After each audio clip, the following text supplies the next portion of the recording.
Be advised, mature content ahead. This podcast is brought to you ad-free thanks to the Legion of Demons at patreon.com/NOTLP. If you like what you hear, there's much more at patreon.com/NOTLP. Join the Legion. That's patreon.com/NOTLP. And now the show. How do you do? Just a word of friendly warning. I think it will thrill you. It may shock you. It might even horrify you. So if any of you feel that you do not care to subject your nerves to such a strain, now is your chance to, well, we've warned you.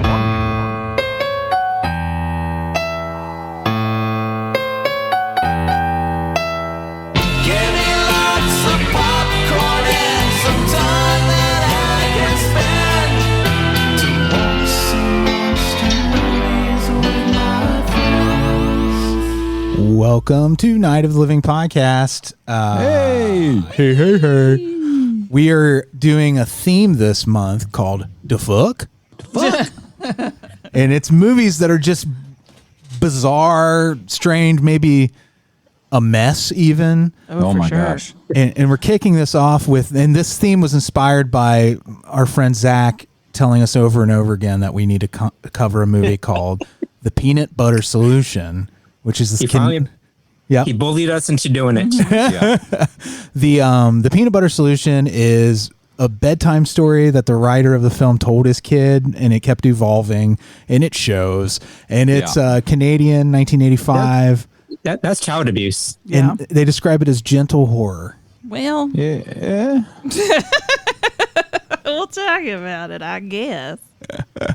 But before that, thank you to our patrons for continuing to support the show. You're beautiful. Yeah. We really Thank you. appreciate you a whole ton. Kelley's working on new designs for merch. And I am. I should have something to show the crew this week. Ooh, I'm excited. So I have two different ones. So we shall see. But yes, that's something to look forward to. And we're doing a t-shirt and a mug is where we landed with our survey. Also, people who are still owed merch from the last campaign. It's all packed up except for Brian's, and I just got your shirt size. So once I pack yours up, this will all go in the mail in the next few days. That's amazing. It's happening, people. I got to mail shit to Japan. Yeah. That stressed me out because they have a different addressing system. And I was like, woohoo, I'm just going to let the USPS person do that. It'd be fine. Yeah. But now you can say that you can put that on your resume that you can address things internationally. Yeah, I can. That's and a skill. I will. We want to welcome Oscar Rodriguez to the fold, new patron. Welcome. Hey, thanks. Thanks very much, Oscar. Much. You are. I love your wieners. Your wieners are great. We love your wiener. If you are a patron, patreon.com/NOTLP. Amy and Fozzie just did an Eyes on TV episode about Community. Community! The best, seriously, the best written, performed show. Obviously there are, as a sitcom, Cheers is this thing, but Community is its own, and it's amazing and beautiful. So listen to me wax poetic with Fozzie. Yeah, super special. And Dave has been in Maine, so we haven't done a Night of the Comic this week, but we'll be returning. And if you haven't seen we did a high production video for our last episode.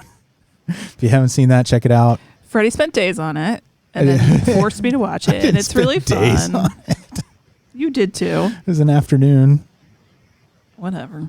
Yeah. Oh, I wanted to say, and we'll read the communique we received from you on the feedback show, Martin. But Martin wrote in to talk about my confusion, Freddie's confusion about the Books of Blood. It was mostly my confusion, but Freddie, you agreed, right? It was weird. It is weird the way they kind of repackaged.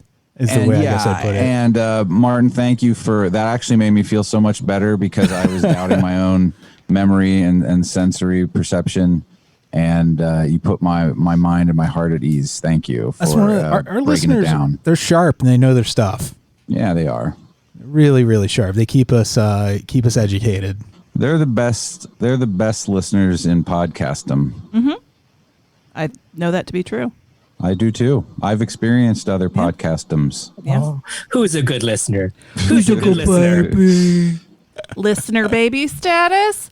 The best baby. The best baby. Where they give you so many belly rubs? Mm-hmm. I'll rub your belly. And now we want to talk to you about MailChimp. MailChimp. Just exporting our list for when we do our raffle later. Don't look at the screen while Freddy is performing work. Let's just do our banter. What's up, guys? How are we all doing? Good. I'm super good. Yeah. We've been doing a John Carpenter revisit weekend. Ooh. So we kicked off with Christine, which one of my very favorite Stephen King novels, and I posted about this on Facebook. I think it's one of the top 3 best adapted Stephen King novels, and watching it this time, I caught even more. Again, I've seen that movie probably 20 times, but it's been a long time. It's been a long time. Oh, I got the song. That's not even a real song. Anyway, but now you can write it.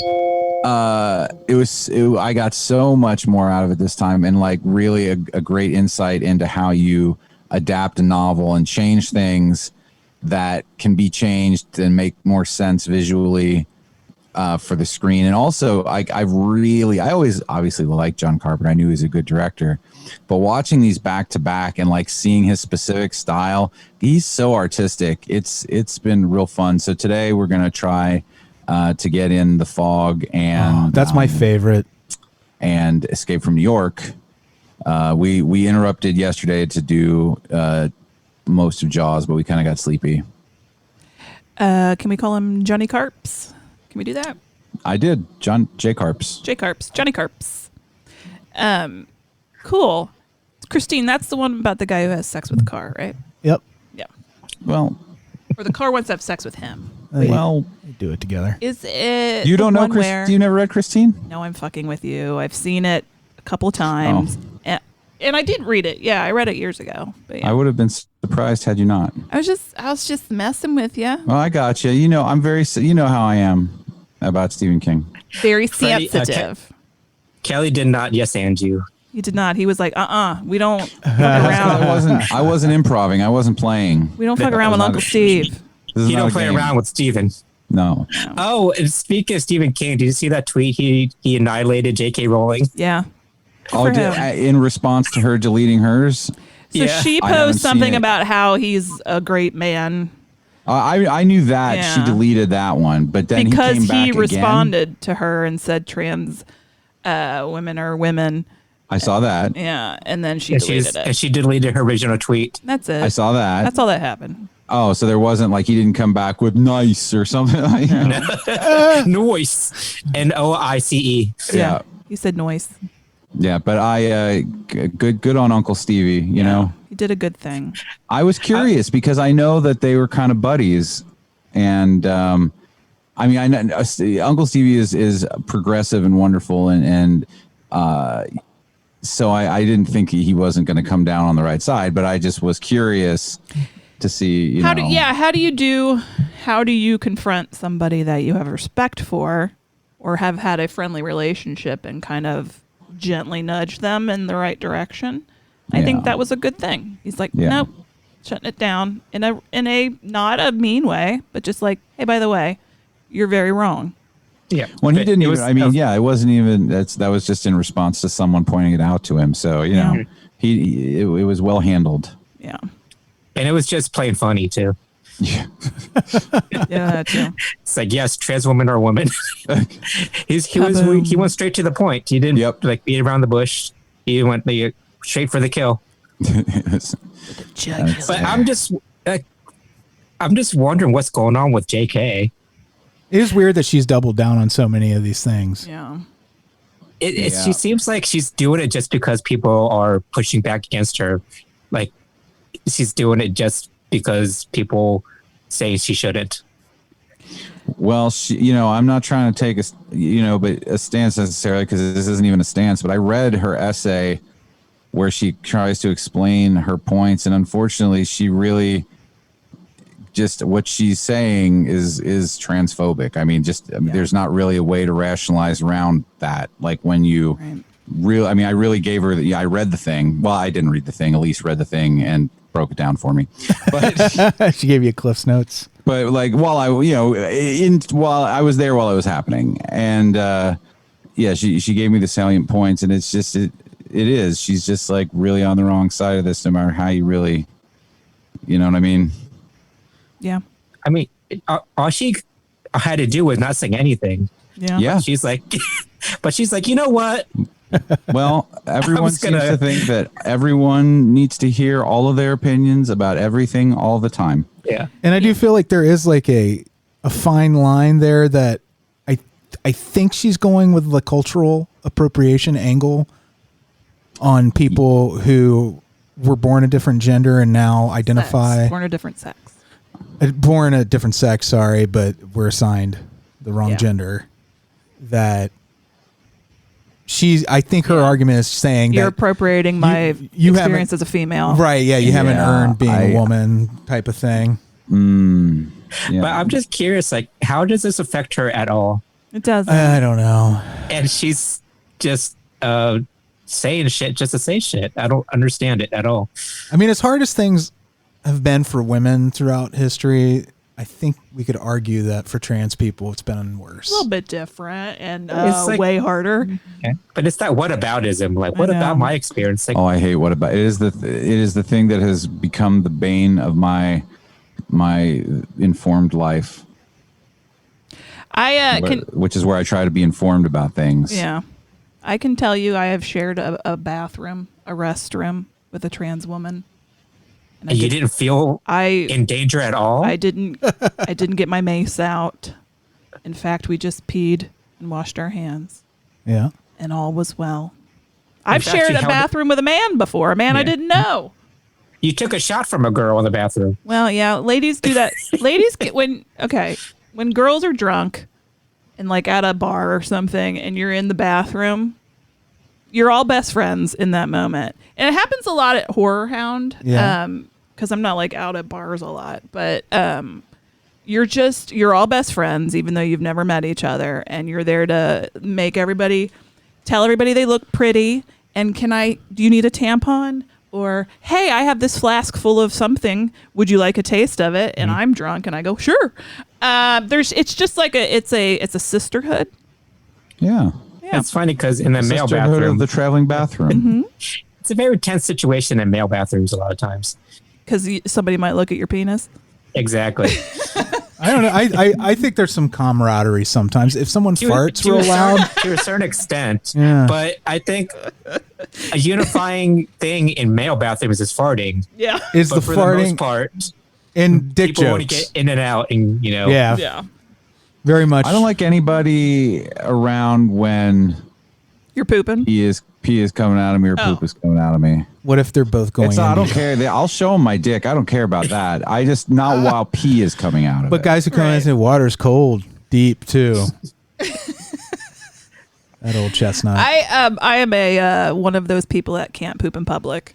Although there are some places I am comfortable enough to do it. Disney World, there's a few bathrooms that work out nice for me. Yeah. The ones in the UK pavilion. You know who loves bathroom shenanigans, Amy? Who? Kane Hodder. Yeah? Why's that? He loves to come in the bathroom and be like, oh, Jesus Christ, smells like shit in here. Whatever he said. He'll say he has, I think he goes and he's not even going. I think he goes in to put on a show. Yeah. He puts on a show. A captive audience, right? Every place is a stage for him. That's right. The world's a stage. He's the Don Rickles of horror convention guests. He's a bathroom insult comedian by night. He's like, is this Jason on? by day? He's just a rowdy dude. I would just say, like, I'm happy to share a bathroom with anybody as long as I'm peeing. But if I have to go number 2, it's a whole different ballgame. I was offered cocaine in the bathroom one time. You were? Recently? That's never happened to me. Yes. Was this your bathroom, Freddy? Was it a gay bar or was it my bathroom? It can be both. Yeah. It was the bathroom at my gay bar. Yeah. It was actually at a gay bar, and I was just at the urinal, and there's only two of them, and some high guy, not high guy, a guy that was high, he just sat up next to me, and we were both peeing, and he was like, "Hey, you want a bump?" I was like, at that point, I didn't even know what a bump was. Were you like, you thought you wanted a fist bump? You're like, yeah, hit the rock. Maybe after we wash our hands. Yeah. It's like, no, I'm good. And I tied it off real quick and left. Tied it off.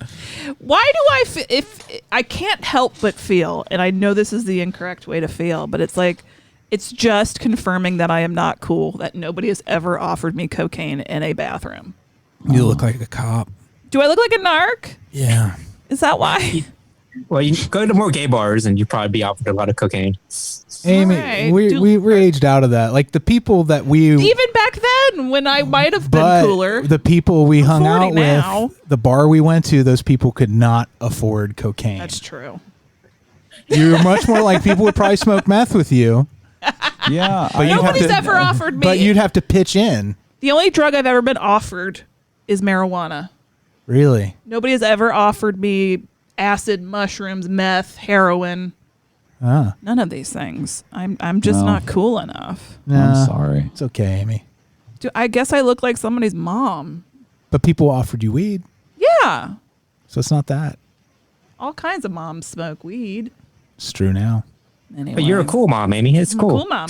Cool mom. Yeah. Cool man. Cool Hey, it's cool man. It's like, I don't mind that you guys drink as long as it's around me. Yeah. Just stay in the basement, okay? And you can have a few beers. You're Yeah. here than on the streets. Did you guys know that the new Unsolved Mysteries hit Netflix? Yes. Have you watched any of it? Yeah, No. I have. But I started Burn Notice. Oh, Okay.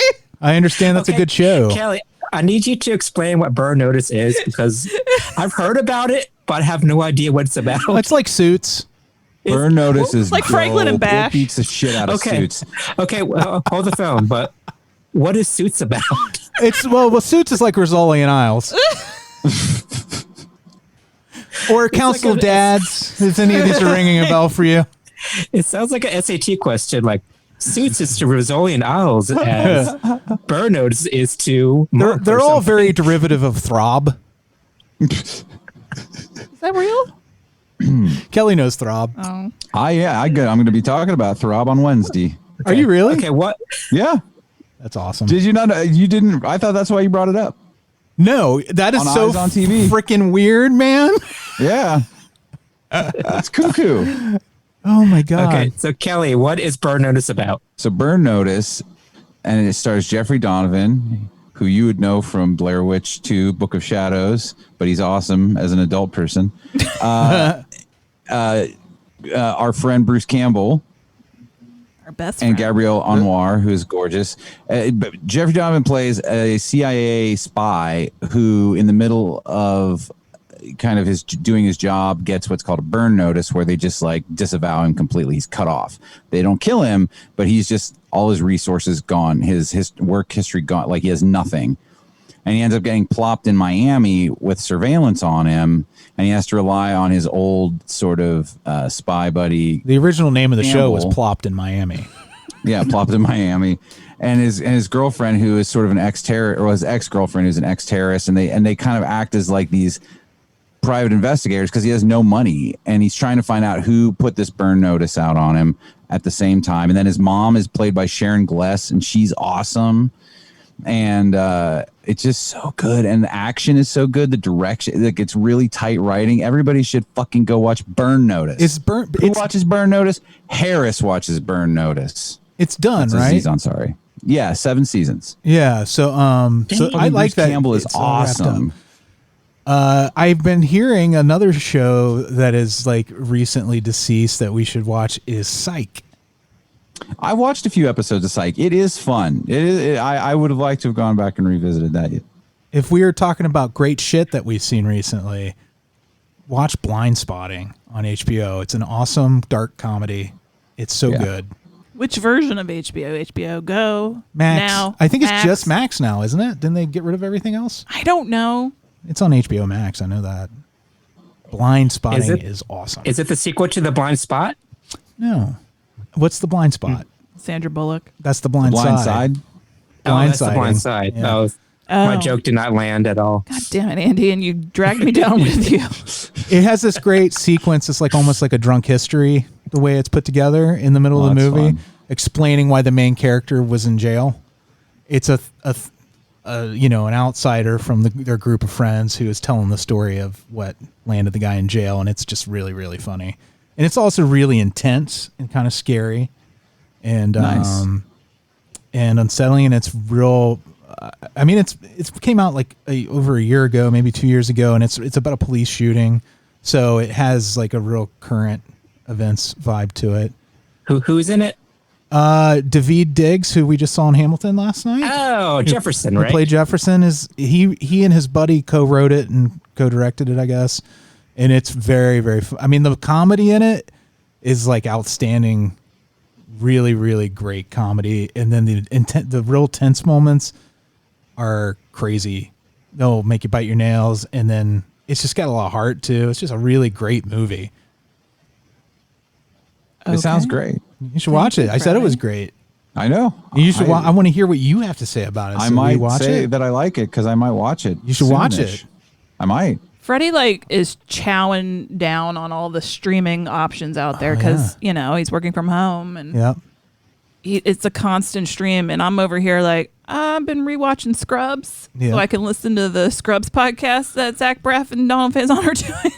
Honestly, a lot of times I'll have just the TV on in the background as a way of kind of filtering content during, if I'll be working and I won't really be watching, I'll have something on.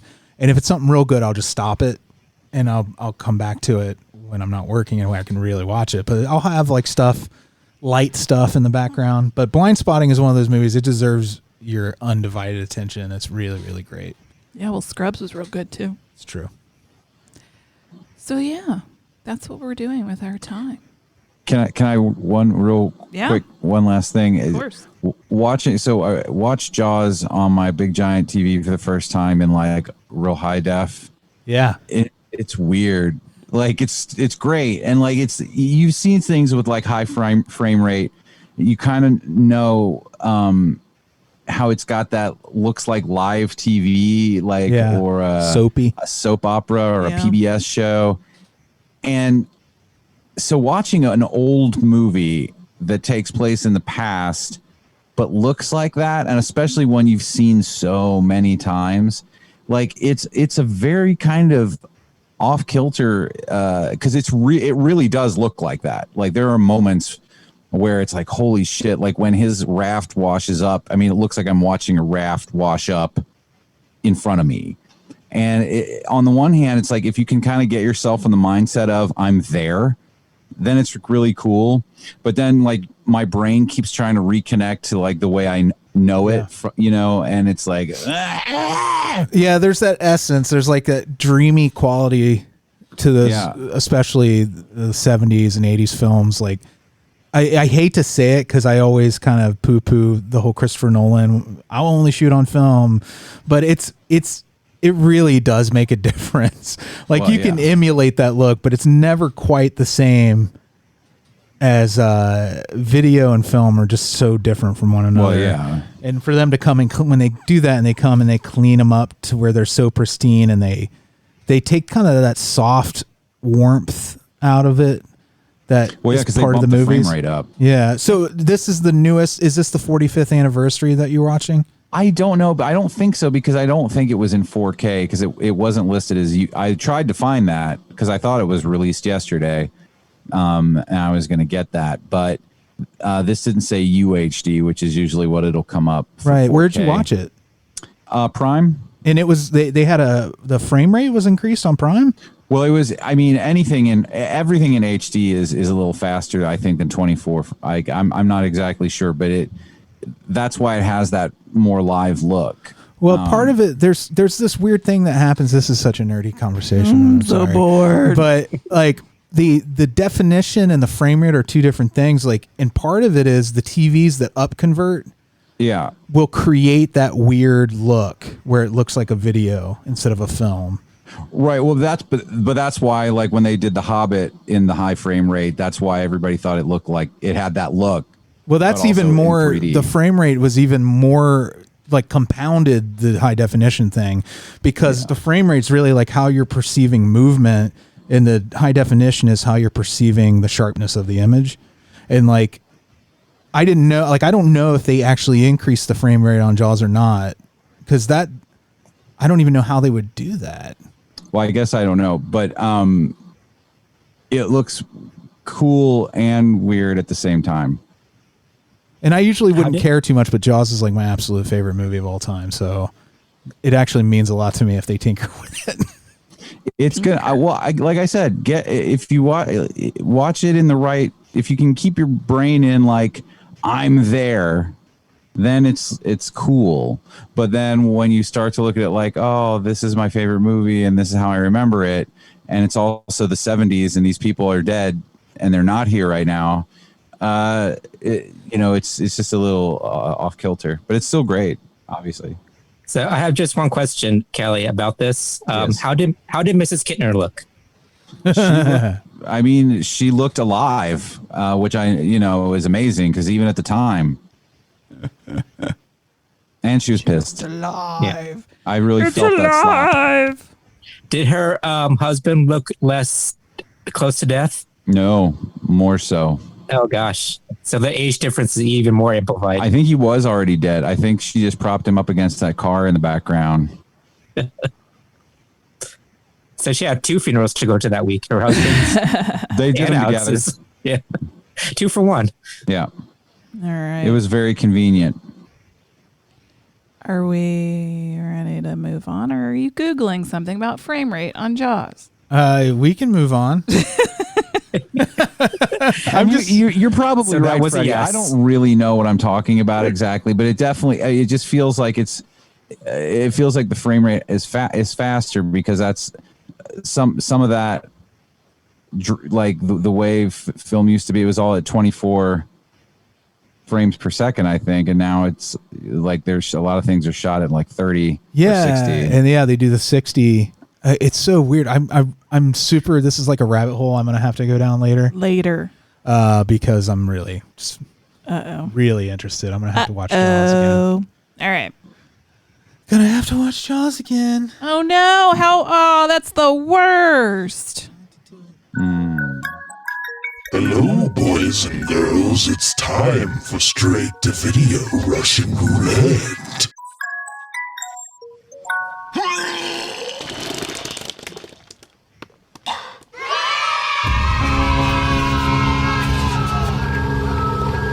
Your cold opener. You only have a few minutes to put all the pieces in place. This is the best house on the market. It just seems too good to be true. What would happen in a horror movie now? Everyone I care about ends up dead. As if it wasn't bad enough that we're babysitting on Halloween. That's what they were doing back there. Tests and shit. The engine will not start in 17 out of 18 cases. It's the Devil's Lake Impaler. It's not over. He could still come back. I'm pretty sure something bad happened here. You don't understand! You have to kill me now! You okay? Hey, hitchhikers is dangerous business. It's how horror movies start. It's like you're having a rough night. It's 11 a.m. Hi, I'm hunting a creature, well, a man. Maybe you've seen him? How are we gonna fix this? I'd like to rent a wood chipper. We are in a horror movie! Nobody? Horror movie.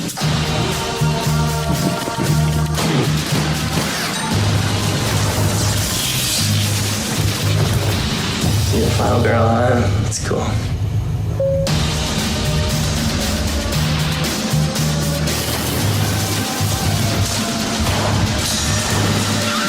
Yeah, this is bad.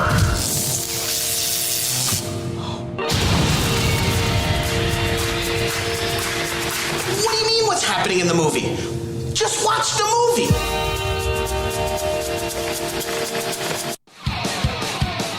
So, Scare Package is a comedy, I think, first and foremost, even though obviously say over and over again, this is a horror movie, but it's one of those meta kind of commentaries that have become so popular, but this one's really funny.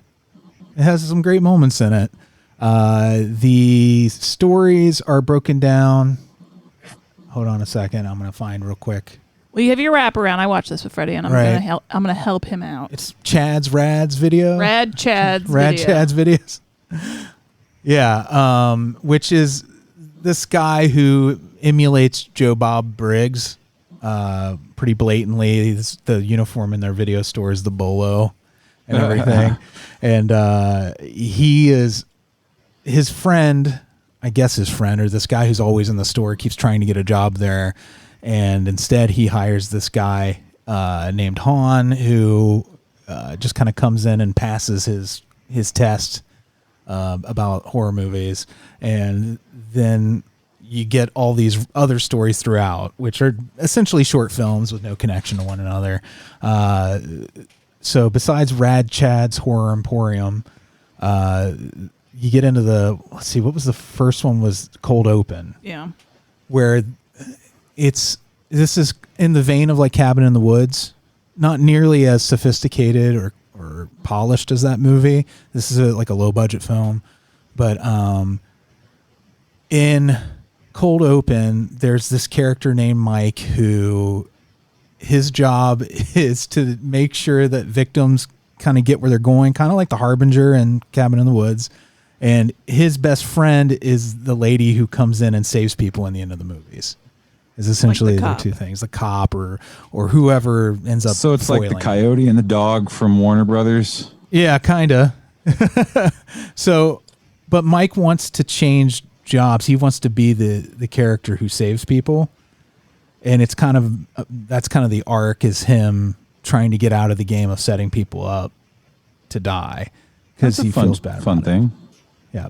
So that's a pretty fun concept. There is, let's see, what was the you don't have to do it in order. Yeah, they don't have to be in order. There's Mr., which is one that Segan did. Noah Segan wrote and directed this one and stars in it. And it's about a guy who ends up with this men's rights group who turn out to be werewolves. And that was pretty cute. The jokes are pretty obvious, like if you think about them. Oh, yes. You know, the guys are tired of being told what to do, and they're really like basically talking about being a dog. Yeah. So that was pretty cute. God, Freddy. I know. There was Horror Hypothesis, which was the big finale story, so I'll hold off on that one. Prior to that, there's One Time in the Woods, which I think is my favorite, and I think the funniest of the group, where these two couples are out in the woods and this guy shows up and he's going to transform into something, but he basically turns into like this pile of sludge. And it just kind of escalates from there, that some killer turns up. It just goes off the rails, but it's really funny. I almost don't want to give away too much. You don't have to. It sounds fun. Yeah, and then Horror Hypothesis is the attempt to kind of tie the rest of those stories together. Another standout is So Much to Do, which this was probably the most artfully put together of all of them. It's the joke is in the title. I don't want to spoil what happens. Watch it on Shudder. Spoiling is part of it. Yeah, it's spoiling. Anyway. No spoilers. No Yeah, that's spoilers. right. That's part of the joke in that one. Yeah, I just, and Girls Night Out of Body is kind of a weirder one in the middle. It wasn't my favorite. I don't know. Check it out. Again, It was very charming. It had actual laugh out loud moments. Yeah. You know, low budget, but well done. And I think as a horror fan, there's a lot to appreciate and get, you know, little winks and nods. Yeah. Nice. Now, the trailer said seven different cell phones. Were they shot on cell phones? No, they were saying no cell service. That's the joke. You know, you never have cell I think service. what you were seeing on the screen when Freddie was playing was a little lag time, and you might not have. Oh, okay. Yeah, zero working cell phones is what it said. Yeah. Oh, okay. I thought it was one of those like gimmick things where everything was shot on the cell phone. No. As far as I know, it wasn't. It could have been. It like I said, this is not a high budget film. Yeah. But you can tell it's one of those things where you're just like, you can tell everybody was having fun and everyone liked each other. And were making something they cared about. Well, I'm always happy to see Noah Segan. Zach Segan? Noah. Yeah. I always like seeing him. Like, it's really interesting to see him like age, because when we first saw him, he was like, basically a kid. Mm-hmm. Who is this? He was in Sick Girl. That was probably the first time I saw him in anything. Wasn't he in Cabin in the Woods too?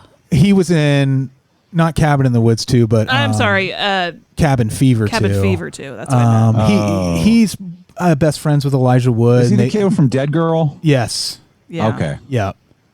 And he's great. He's really good for the horror community because that kid. He works in some big budget, high profile stuff now, but he's never lost his connection to like the low budget horror community, and he really pulls a lot of people up. I got you. I didn't know that was his name. Yeah, I like that guy too. Yeah. But yeah, I feel like it was a real meandering review. But I mean, well, just you wait. Yeah, wait till you get to the main attraction. True. But I just recommend Scare Package. I should have just said watch it because I don't want to ruin it by rehashing all the jokes and everything. Yeah. So none of these segments like overstay their welcome. I mean, they're not. It's not like comedy gold, but for a horror fan and people who are in our community that understand the whole VHS obsession and the Joe Bob thing and understand how like interacting with someone who thinks they know everything about horror movies, like how grating that is sometimes. All of that's part of the stew of this movie. So for this audience, you'll really like it, I think. But a mainstream audience, I don't think would enjoy this movie. Yeah.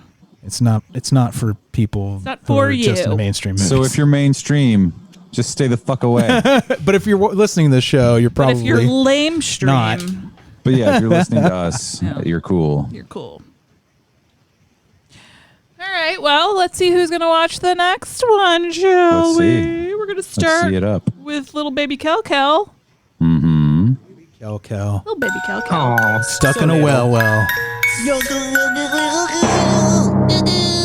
Oh, little baby Kel is okay. It didn't. Yeah. He didn't pop the check in the box. Yeah, don't hurt the baby. All right, Andy, you're up next. Oh no! Oh no! Oh no! You're going to be watching Boner Jams 95. Why 95? It was a great year for Boner Jams. I want the Kids Bop's version instead. Oh God. Okay, Andy, your movie's on Amazon Prime. It's called Itsy Bitsy. Oh, what a cute little title. A family moves into a secluded mansion where they soon find themselves being targeted by an entity taking the form of a giant spider. Oh, that sounds cool. Yeah. It's if it's giant, then why is it called Itsy Bitsy? Ironic. It's like a bald guy named Harry. Starring in this movie, we've got Bruce Davison. Oh, we just saw him on Star Trek and everything else. Speaking of Star Trek, Denise Crosby is also in this. It's got people. It's got people in it. This sounds like a convention hookup movie. Yep. Yeah, maybe. Definitely. Bruce Davison was like, I was on that one episode of Enterprise. He was also on Next Gen. Oh, yeah. Yeah. So I just imagine walking to a spider web and it triggered me. Walking in the spider web. So you back. Before we move into the main attraction, I want to do the MailChimp raffle so we don't forget.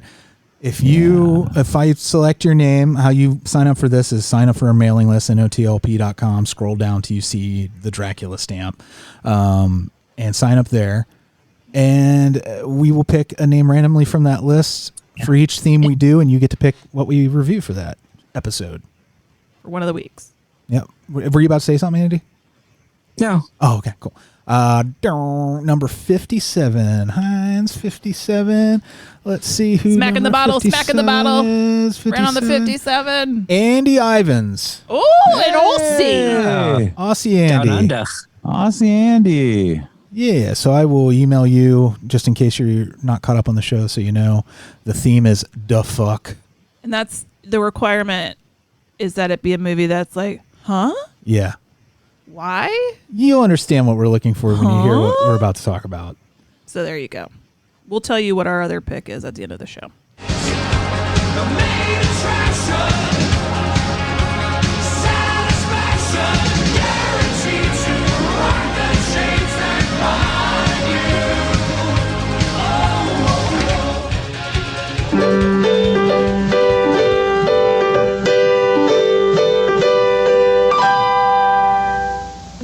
Michael's a normal boy in an abnormal position. You had a little accident. You had yourself some sort of extraordinary fright. Michael, where's your hair?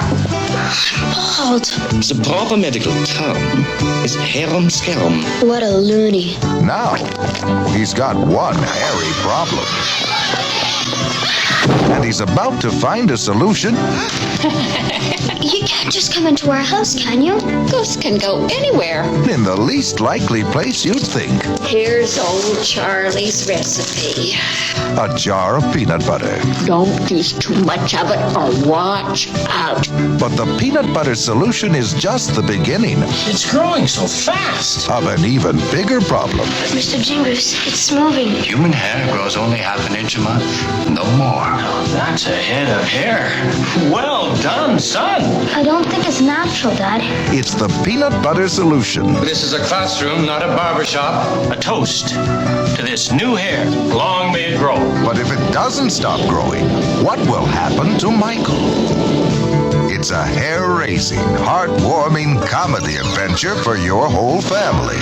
See the peanut butter solution. It's amusing.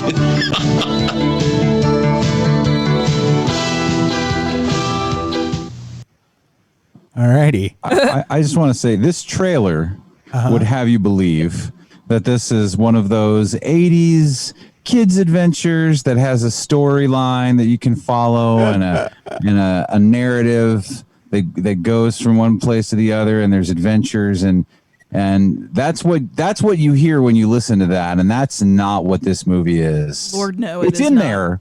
It's hidden somewhere in there in little chunks and bursts. Is it even a movie? I felt like this actually really reminds me of the ABC Weekend Special. Yes. And I wondered if they actually had played this in parts on the ABC Weekend Special. I'll have to look that up. But it like an ABC Weekend Special gone horribly awry. Well, I can tell you it was part of a series of movies that they made for, I guess, Canadian TV, or I don't know if they went to video or what, but and Michael Rubbo, the guy who directed it, did a couple of others for them as well. I remembered this as a book, but apparently the book was an adaptation of this movie. So I thought it was which makes it even stranger that they like novelized. It is, isn't it? Because I thought, because I remember you saying that, I think that it was based on a kid's book. And I was watching it through that, and I was like, I bet that this makes more sense in the context of a book series. Yeah, but it's not even. Yeah, it's the flipsies. Exactly. It's like, what? Remember that series, The Wayside Elementary? Yeah. Sideways Stories from Wayside School? Yeah, I love those books. Like this could have been one of the stories from Wayside. Don't you dare. Wayside, those were amazing. Great and fun. No. Just the main idea of a kid losing his hair and putting a solution on it and it growing too fast. And if you just kept with that, an evil man stealing it, that could have been a Wayside story. But when you throw in all kids, the slave labor, well, while everything we watched, else, it gets kind of weird. While we watched it, like we would get back to a certain part, and I was like, I can see the thread of a story between this part and then this part like 25 minutes later, and then these three parts in succession here. Like if you took those and squished them together, it had a bad case of connective tissue of Meanwhile in Another Movie, as MST3K would put it. Also, the father is the most ineffectual character in all of movie history. He did nothing. Did you recognize that actor? No. That's Michael Hogan from Battlestar Galactica, the newer Battlestar. Oh, you got to picture him bald.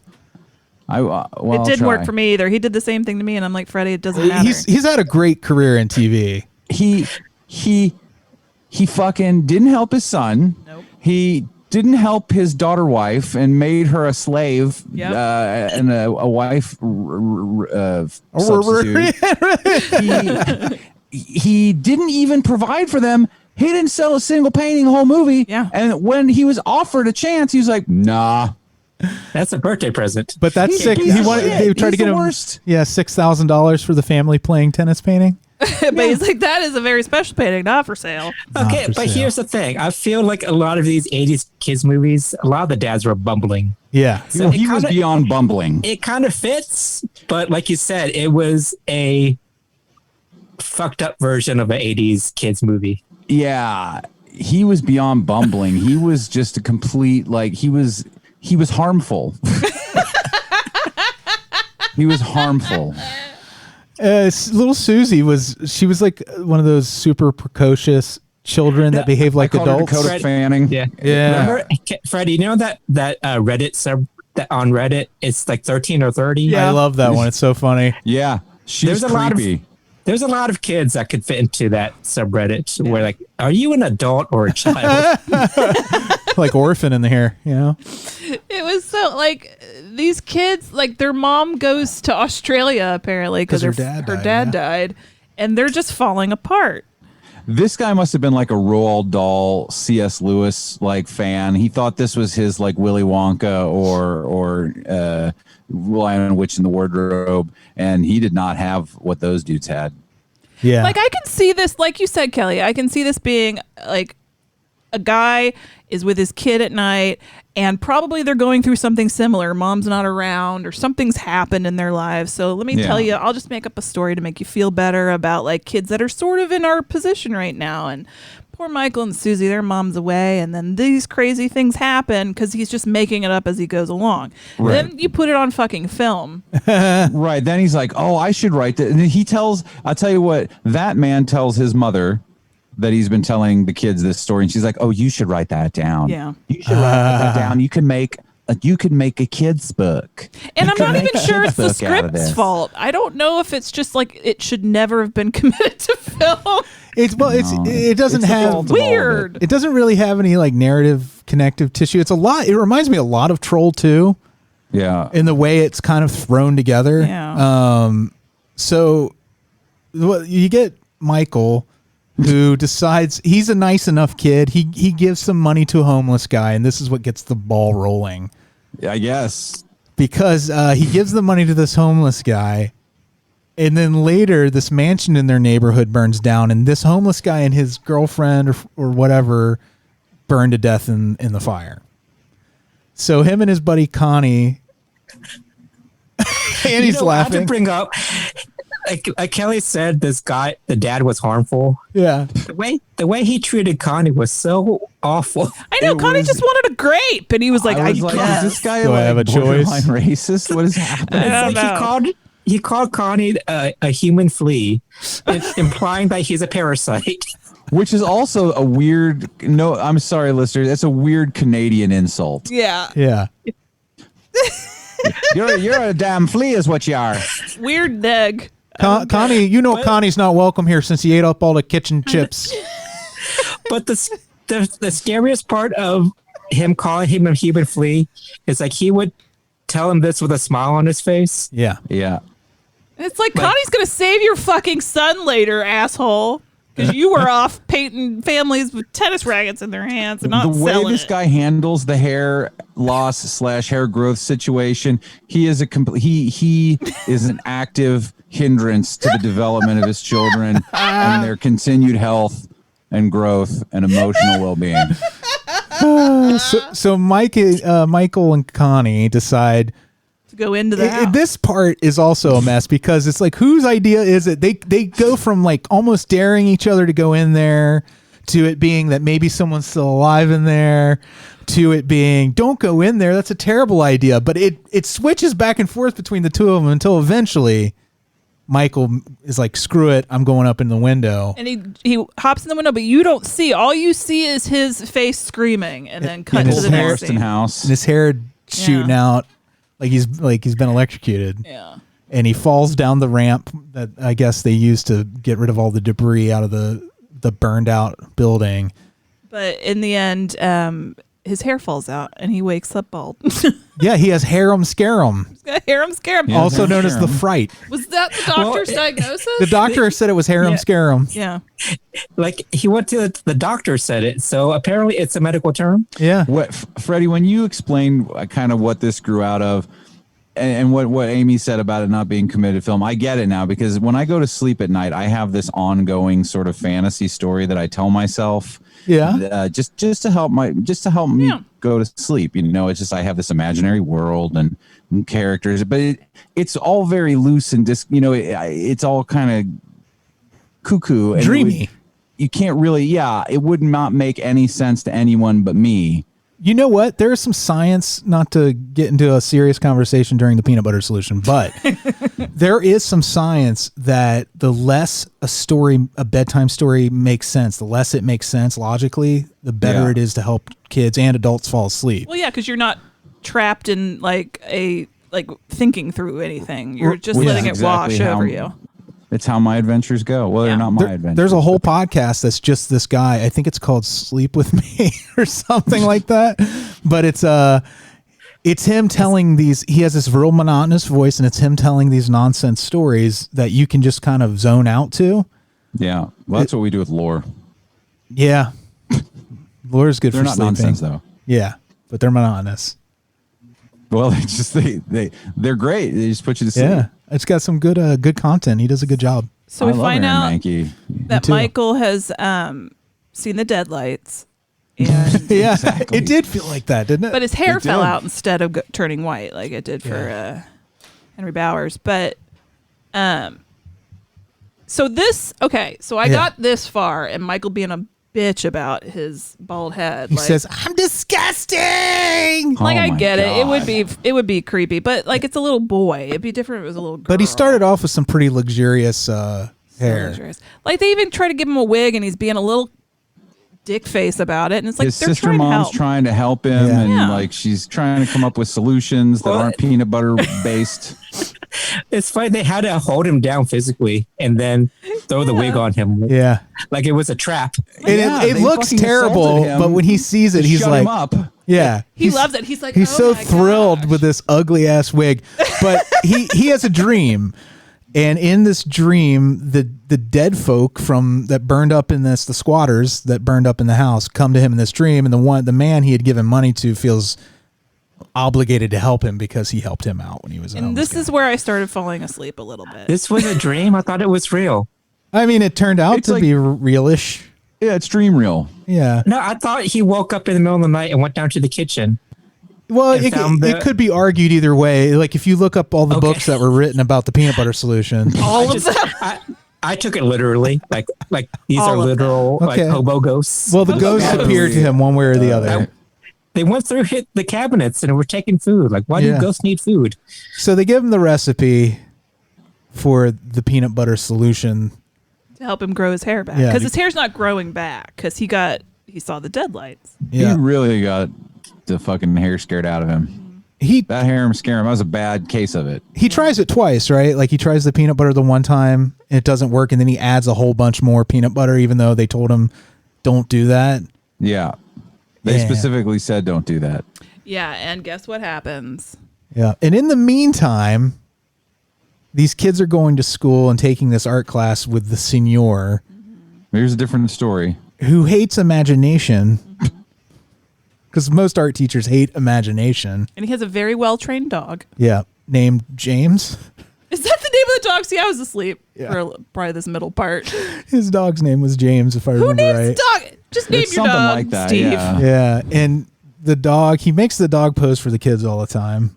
And they draw him. And if any of them bring elements into it that they're not seeing, he flips the fuck out. Also, he's got this weird backstory that he's been moved around from different schools. It smacks of the Vatican. Yeah. He is a pedo. He also tries to pick kids up in his van repeatedly. Repeatedly. Well, in his defense, kids, he doesn't touch the kids. He just makes them work. He just abuses them in other ways.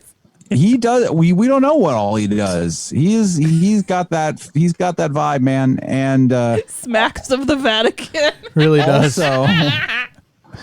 Also, why is everybody's mom and dad a famous artist in this movie? Yeah. Michael and Connie's parents are both apparently all famous artists.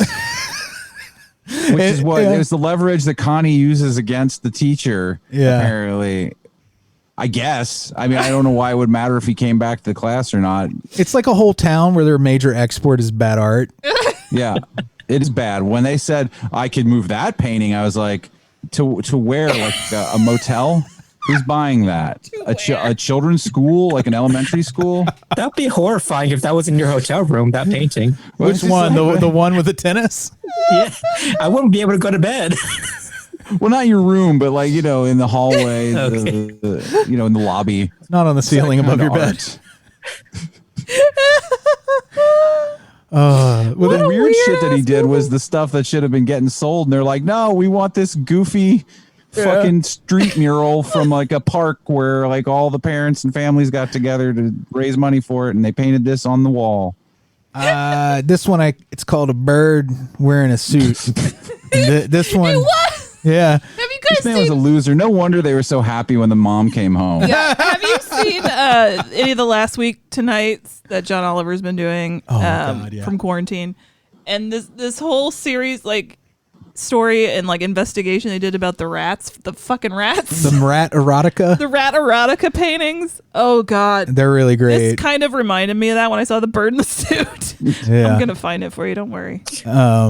So there's also this whole sequence where Michael and Connie and Susie decide to go and buy nice brushes for their dad as a present. And I don't even know why this is in the movie. Connie and the sister buy him a paintbrush to cheer him up because their son was kidnapped. What? Don't you remember this? Wait, was it just Connie and Susie were buying a paintbrush for the dad? Is this after Michael was kidnapped? Yeah, because that's when they figure out that they were making paintbrushes out of Michael's hair. Yeah, they hook Michael up into some machine where they harvest his hair and turn it into magic paintbrushes that if you just touch a canvas, it'll make whatever you're imagining. Well, and the senor also figures out that his hair grows faster by feeding him yogurt. Yeah, I forgot about that part. That's also really weird. Why is it so weird, Andy? So disturbing. Like an old man feeding a child yogurt is so messed up. Once we got to the Temple of Doom, it became like we kept saying that this was like a David Lynch, Stanley Kubrick like collab where they tried to like do their version of Willy Wonka without candy. It's so weird. Another thing about this movie is that time means nothing. Because nothing means nothing. Nothing. Well, Michael gets kidnapped because his hair won't stop growing, and he has this long, luxurious hair. And then the senor kidnaps him to make paintbrushes out of it. But he gets kidnapped, and then you see the headlines that say, 20 kids have been kidnapped. And then you see them in this factory making the paintbrushes. So I want to know how long time has elapsed before. You think he got them all at once? That's what it seems like. And he made this factory real quick. He just bought out an orphanage. So I sort of woke up at this point Hannigan's. Where the factory is, the kids are in the factory working on and Connie is just getting in there. Like I saw the sugar trail part and then I fell back asleep again and then I woke up for this part. And in the end, they're just a bunch of kids. Yeah. And he paints we haven't got to he wants these brushes because since it's magical hair, they paint magical pictures that you can go into. It's like it's like Avatar. You can kind of go into them, and remember how Avatar was? You could get up from your seat and go into it. Yeah. You know what's funny is like the guy who played the Doctor, Harry Hill, in this also collaborated a lot with Cronenberg. Does this help it make more sense now? Yeah, it's got that feel. It's like if Cronenberg made a kids movie. Like I feel like if you had this child and he was constantly growing magical hair that creates magical paintbrushes that create magical paintings, that you could maybe discuss this as a team, father, child, the Signor and go, okay, we don't have to enslave children to do this. But he liked to enslave children because he had those urges. Because he had been smacks of the Vatican. Yeah. Okay, I'm just saying we didn't have to go straight to enslaving children, but we did. And then he wanted to. Connie gets there, and She wanted to. His character then does one of the most uncomfortable things I've ever seen. Oh my God! Why did this have to happen at all? Where he's like, "I want you to be my father." I thought you were going to talk about the hair on the pubes. Yeah. Oh, I'm sorry. Connie Okay. smears the peanut butter solution all over his pubis. Okay. To get pubic hair. I forgot about that. They made that a thing. That had to happen. We didn't. That didn't have to happen. Well, it didn't. here's the thing: we didn't need to see the pubes either. No, but we saw the them. pubes. You see them, not on him. Don't worry, listeners. You see him coming out of the cuffs of his pants. Oh Yeah. my God! I don't know if that makes it better or I might not. have been asleep for that part. Oh yeah. Regardless, we saw child pubes. It was just so unnecessary. Do you feel like Industrial Light and Magic made those? Well, then Again, yeah. I'm telling you, this movie this whole movie smacks of the Vatican. Do you think they were going to change the name from Industrial Light and That's Magic my euphemism to Industrial Light Magic and Pubes? And pubes? Yeah. Yeah, it was such a good effect.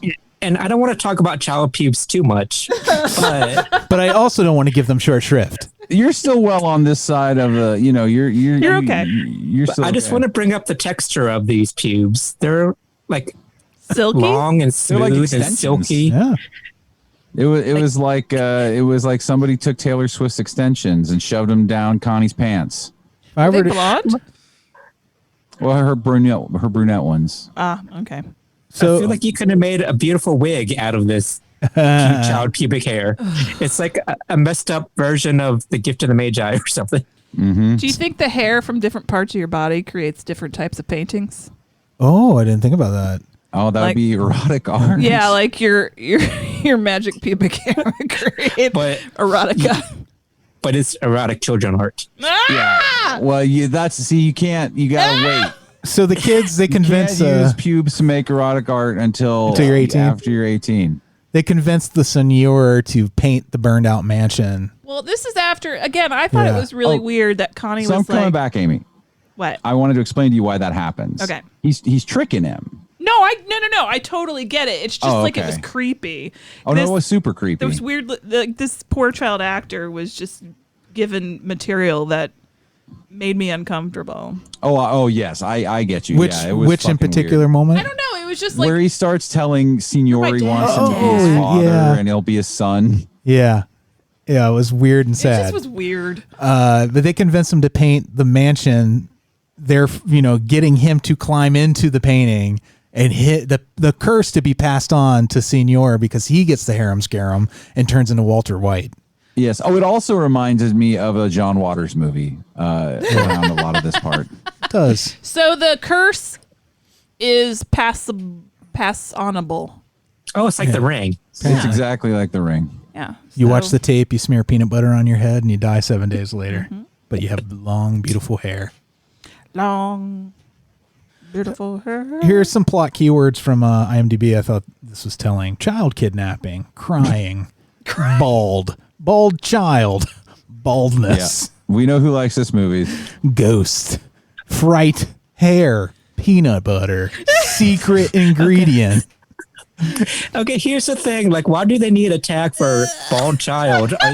Are people looking up bald child movies? They're specifically tagging this 11-year-old. Do you think it's because like boy, your daughter, wife? It's like it's like an FBI sting. If you click on these tags, and they'll come get your ass. Precocious 10-year-old. Canucksploitation. Like, do you think maybe like bald child is a keyword because like your kid's going through chemo and they're Oh, Amy, you made it sad. Oh, let's find a movie. But she also legitimized it. I tried. Looking through a window. The other option is horrifying. Yeah. Equally as horrifying. Do you guys want to do a theme on looking through a window? No. How about falling from height?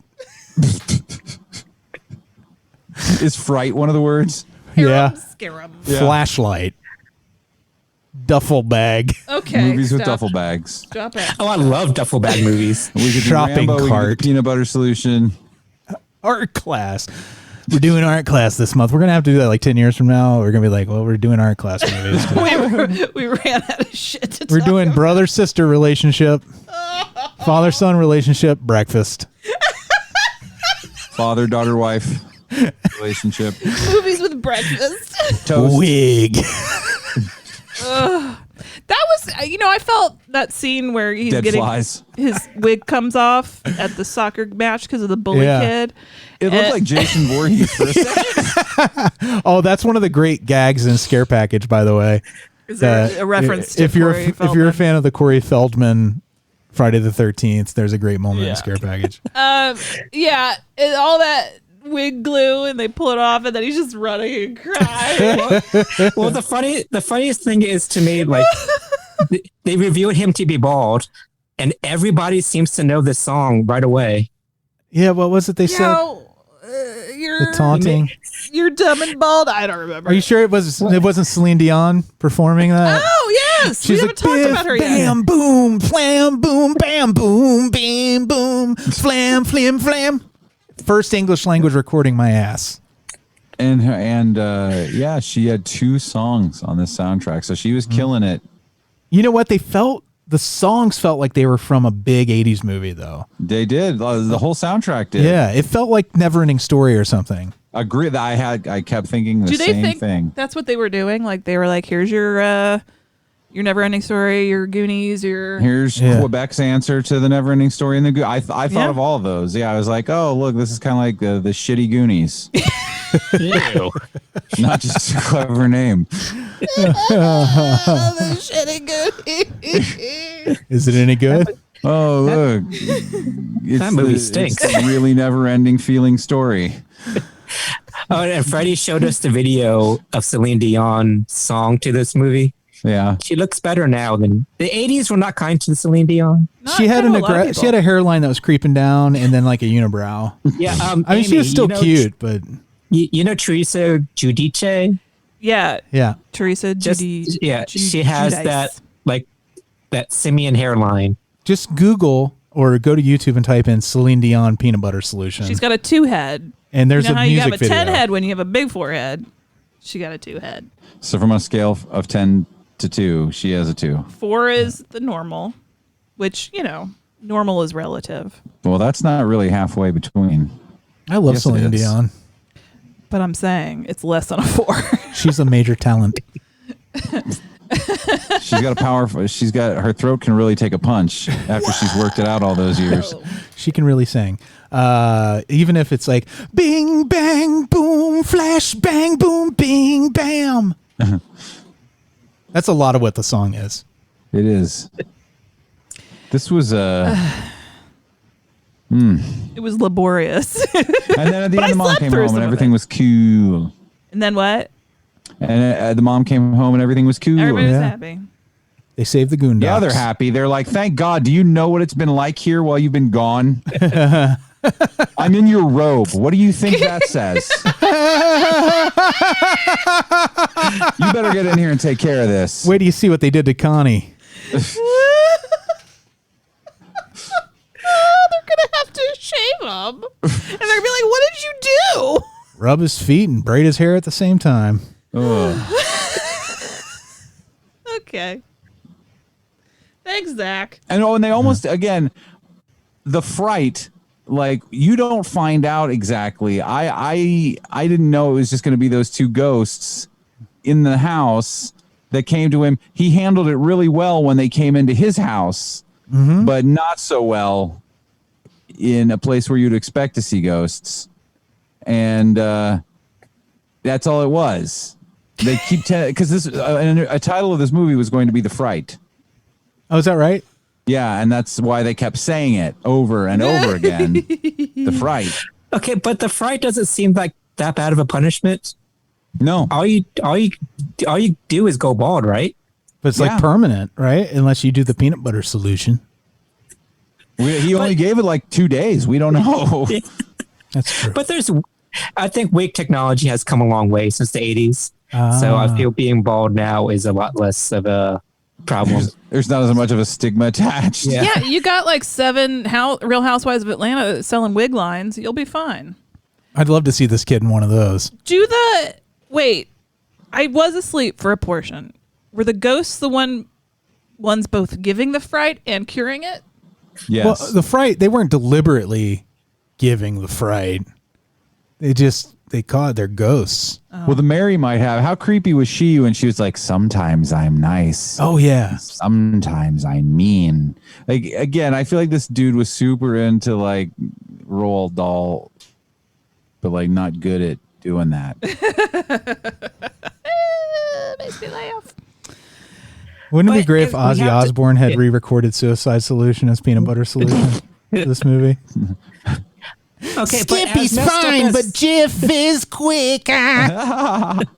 But we can say that this movie is very unforgettable, right? Oh, definitely unforgettable. I've seen it twice now. Yeah. But I was still a little confused the second time. But it still does have a place in cinematic history as like an ultimate what the fuck movie, right? I think so. Yeah. Yeah. I mean, it's out there. It's on Tubi. It's on a list with The Room, you know? It's made it. Yeah, we brought up The Room too. Yeah. It's like everything that we've said today is like if blah blah blah made a kids movie. Mm-hmm. This is what would happen. All right. Well, thanks so much, Canada. Yeah. Thanks for that. So, did you say did you have a front runner for next week's main attraction or no? Oh, I came up with another suggestion to throw on the pile. But if we haven't decided yet, I guess we'll just announce it somewhere else at some other time. Unless we don't, we'll just because Amy had said earlier something about announcing what the next one was. I thought we knew, but we don't. No, we can do that after the show. But yeah, we'll let Andy know so he knows not to. We knew, but we don't. All right. Okay. End of the show. Yeah. Yes, it is. Who do we have to say hello to? Our Beelzebubs. That's right. These are our most generous patrons. Keep the show going for shizzle. Beelzebub. Ernie Perez. Alise Wallis. Hi, Alise. Hey, Amanda baby. Geletko. You got hair, probably. Jeremy and Cassie. Hey, peanut butter. Peanut butter. Mike Watts. Peanut butter. Blake Heath. Peanut butter. Tree and Alex McNulty. Peanut butter. The Tree and Alex McNulty solution. Tree and Alex Penulty. So we have to rub Tree and Alex on our scalps to grow our hair again? Yeah. Mm-hmm. That's one way. Iona Goodwin. Iona Great one. Jeff Lancaster. Branan and Emily. Hey. Adam Ingram. Bill Chandler. Hello, Bill. Monica Monson. Dat girl. Dat girl's cool. Blayne Turner. Peanut butter. Dennis Cannaday. Cannaday. Peanut butter. Kevin Korpi. Yeah. Peanut butter gelato. Choosy moms choose Kevin Korpi. That's what I've heard. Choosy moms. I hope I addressed that correctly, Kevin. We're going to find out. I had to fill out a customs form, too. I'm going to get that shit to Japan one way or the other. Let's get this shit to Japan. God damn it. Just smear peanut butter on it. Everybody likes peanut butter. But don't use too much. Otherwise, he'll just end up with a bunch of pubes. Anything else, guys? Nah, have a happy Sunday or whatever day it is when you're listening to this. Make it happy. Make it happy. Hope it is happy. Find some happiness and joy. I'm going to go make a peanut butter and jelly sandwich. Yeah? Yeah. All right, well, and goodbye, rub it on my listeners. pubes. Bye, guys. Bye.